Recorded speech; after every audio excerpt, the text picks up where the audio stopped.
তফসিল অনুযায়ী রোববার সকাল 10টা থেকে আগারগাঁওয়ের নির্বাচন ভবনে রাষ্ট্রপতি নির্বাচনে প্রার্থীদের মনোনয়নপত্র যাচাই বাছাই করেন রিটার্নিং কর্মকর্তার দায়িত্ব পালন করা প্রধান নির্বাচন কমিশনার এএমএম নাসির উদ্দিন। প্রথমে 11 দলীয় ঐক্য, পরে বিএনপি প্রার্থীর মনোনয়নপত্র বাছাই করেন।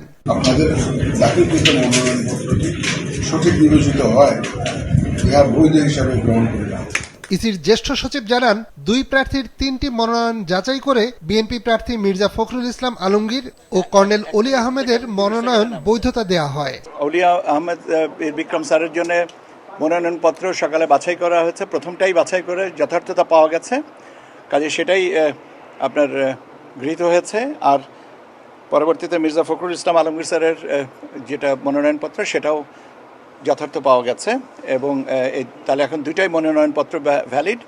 বিএনপি প্রার্থীর মনোনয়নপত্র বৈধতা পাওয়ার পর বিএনপি স্থায়ী কমিটির সদস্য জানান, সংবিধান মেনেই এগোচ্ছে সরকার। 23তম রাষ্ট্রপতিকে স্বাগত জানাতে প্রস্তুত সবাই। পরবর্তী সংসদ যদি বিবেচনা করে সবাই মিলে, এটা হতে পারে।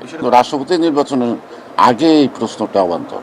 প্রচলিত সংবিধান অনুযায়ী আমাকে পথ চলতে হবে। সেই সংবিধানে আমার যেখানে বাধা আছে সেই বাধা অতিক্রম করার জন্য আমাকে সংসদ থেকে সংশোধন করতে হবে, এর বাইরে না, রাস্তাঘাটে বলে লাভ নেই। তবে জামাত জোটের নেতারা বলেন, জুলাই সনদ মেনে সংবিধানের 70 অনুচ্ছেদ সংশোধন হলে তাদের প্রার্থী বিজয়ী হতেন।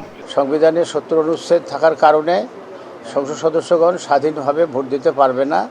আমরা মনে করি এটা স্বাধীন ভোটাধিকারের পথে একটি বড় ধরনের অন্তরায়। আগামী 18 আগস্ট বিকেল 4টায় প্রার্থিতা প্রত্যাহারের শেষ সময়। কোনো প্রার্থী তার প্রার্থিতা প্রত্যাহার না করলে 20 আগস্ট দেশের 23তম রাষ্ট্রপতি নির্বাচন হবে সংসদ ভবনে। নিয়াজ মোরশেদ, মাছরাঙা সংবাদ, ঢাকা।